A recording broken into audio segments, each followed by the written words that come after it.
Vous êtes en compagnie de Radio Taïwan International.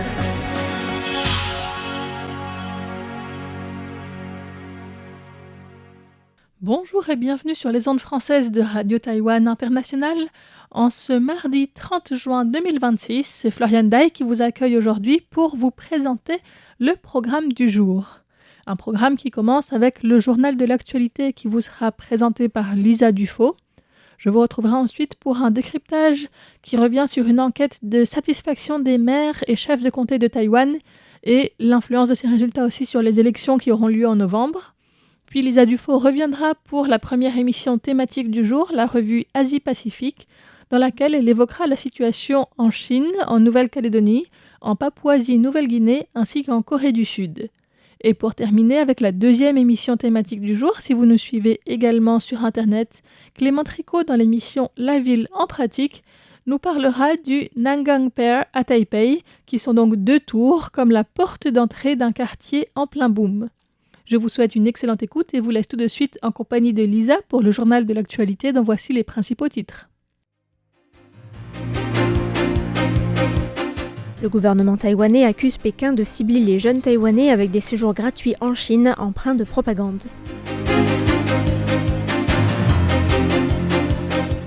Le ministre de la Santé du Guatemala en visite à Taïwan.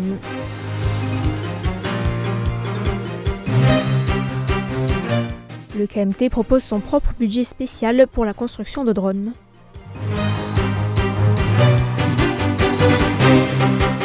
Bonjour à tous et bienvenue sur l'antenne française de Radio Taïwan International. Ici Lisa Dufaux pour vous présenter le journal de l'actualité de ce mardi 30 juin 2026.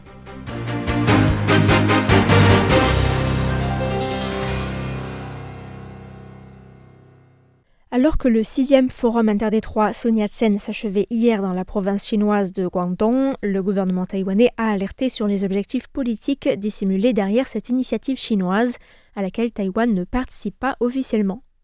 Plusieurs personnalités taïwanaises étaient tout de même présentes lors de l'événement qui s'est tenu du 27 au 29 juin, et notamment le vice-président du Kuomintang, Zhang Rongkong, qui a justifié son déplacement en affirmant que les relations interdétroits n'étaient, je cite, pas des relations de pays à pays. Cho Choi-jung, le président de la commission ministérielle des affaires continentales, organe gouvernemental taïwanais en charge des affaires interdétroits, a été invité à s'exprimer sur le sujet devant la commission parlementaire des affaires intérieures. Il a attiré l'attention sur les voyages offerts à des jeunes taïwanais pour participer au forum, estimant qu'il s'agissait de signes évidents de la stratégie dite de front uni que mène le gouvernement chinois envers Taïwan. Le quotidien taïwanais Liberty Times a rapporté qu'afin d'attirer les jeunes taïwanais en Chine pour le forum, les organisateurs avaient offert des séjours entièrement pris en charge pour les jeunes taïwanais de 16 à 45 ans, leur demandant seulement de payer leur billet d'avion aller-retour pour Macao. Un jeune taïwanais du nom de Cho Ching-ling s'est ainsi rendu au mémorial Sun Yat-sen à Canton où il a déposé une couronne de fleurs portant la mention Taïwan-Chine ou Zhongguo-Taïwan devant la statue de Sun Yat-sen. Cho Choi-jung a déclaré que les jeunes Taïwanais, une fois exposés à des discours sur l'unification et à des itinéraires touristiques sur mesure, étaient amenés, je cite, à développer une vision erronée de la véritable nature de la Chine. Il a également suggéré que les écoles taïwanaises intègrent dans leur programme des cours sur la compréhension de la Chine et des relations interdétroits pour que les jeunes qui se rendent en Chine puissent être sensibilisés à la stratégie de front uni du gouvernement chinois. Notons que Taïwan n'interdit pas ce genre de déplacement à titre privé, mais que les autorités conseillent fortement à leurs ressortissants d'éviter de participer à des événements interdétroits de cette nature, qu'elles considèrent comme dissimulant un objectif politique de propagande pro-unification. Le ministre de la Santé du Guatemala, Joaquim Barnoya, est arrivé hier à Taipei pour assister aux célébrations du 30e anniversaire du Fonds international de coopération et de développement, aussi connu sous son acronyme ICDF.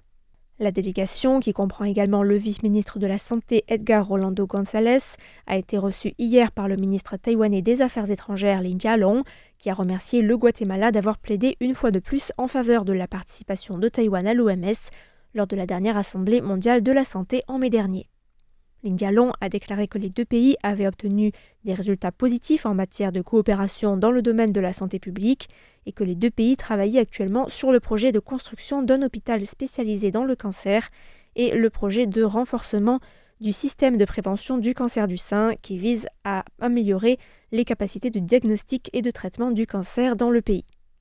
Le chef de la diplomatie taïwanaise a aussi évoqué l'augmentation du nombre de bourses d'études offertes aux étudiants guatémaltèques dans le cadre du programme de développement des talents dans les pays alliés diplomatiques de Taïwan. Il a indiqué que le Guatemala jouait depuis longtemps un rôle de centre de formation pour les professionnels de santé en Amérique centrale et qu'il fallait donc développer encore davantage l'hôpital San Juan de Dios pour en faire une base majeure de formation avec l'aide des professionnels de santé taïwanais. La philosophie générale de notre politique diplomatique est de continuer à promouvoir activement le plan de nation prospère, tout en renforçant simultanément les relations bilatérales et le bien-être de nos populations. Joachim Barnoya a quant à lui remercié Taïwan au nom de son pays pour l'aide apportée depuis longtemps dans la promotion du développement des infrastructures médicales du Guatemala, la formation du personnel médical et l'amélioration des capacités sanitaires. Notons que la délégation guatémaltèque restera à Taïwan jusqu'au 4 juillet. Après avoir participé à la cérémonie de célébration des 30 ans de l'UCDF ce 30 juin, la délégation effectuera des visites au ministère de la Santé, au Centre de contrôle des maladies ou encore à l'assurance maladie durant son séjour à Taïwan. Le Kuomintang, principal parti d'opposition taïwanais, a dévoilé hier le contenu de sa propre proposition de loi prévoyant un budget spécial de 240 milliards de dollars taïwanais, soit environ 6,6 milliards d'euros, sur une période de 6 ans pour le développement de l'industrie domestique des drones et la construction de sites d'essai. La déclaration intervient après que le KMT et son allié, le Parti du peuple taïwanais, TPP, ont bloqué vendredi dernier l'examen d'un autre texte proposé le 18 juin dernier par le gouvernement, dirigé par le Parti démocrate progressiste, désormais en minorité au Parlement, qui prévoyait un budget spécial de 210 milliards de dollars taïwanais, soit environ 5,8 milliards d'euros. Sans lister les types de drones nécessaires, comme c'est le cas dans le texte du gouvernement, le texte du KMT contient 23 articles et dispose que tout achat dépassant les 100 milliards de dollars, soit 2,75 milliards d'euros, devait être rapporté par écrit par les ministères de l'économie et de la défense auprès du Parlement. Il indique également que plus de 50% des drones militaires